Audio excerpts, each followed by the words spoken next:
Hi everyone! Magandang araw! Ngayon ay magluluto naman tayo ng penny pasta with red sauce. Ngayon ay magigisa na tayo ng sibuyas, bawang at sili. At ang ating sahog ay tuna flakes. Tuna flakes kono. Kono lang ha.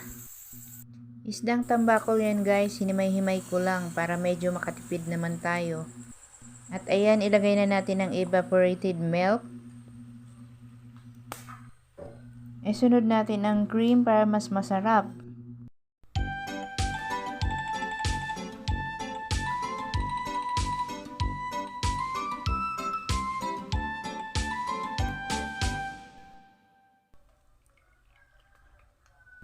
At isunod naman natin ang tomato paste.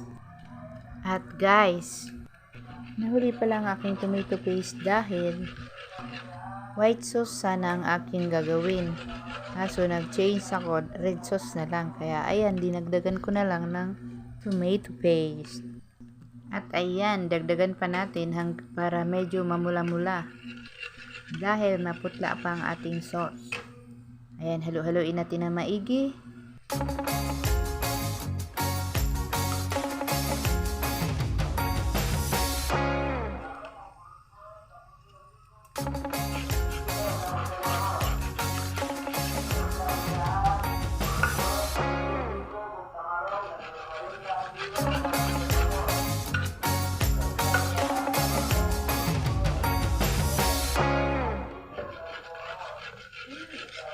At ayan, nahalo na natin ng mabuti. Isunod naman natin ang paminta.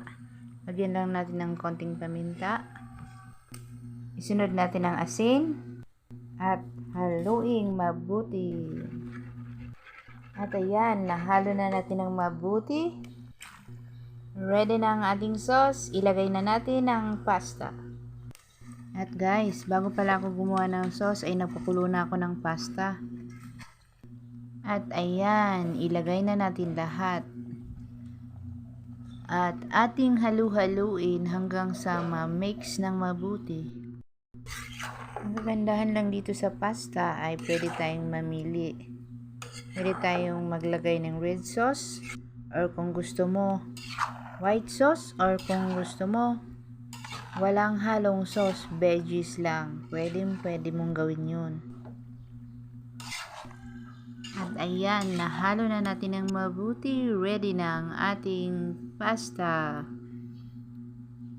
Kain na tayo guys. Salamat sa panonood. At huwag kalimutang mag-react, mag-comment, at i-share ang ating videos. Salamat sa panonood.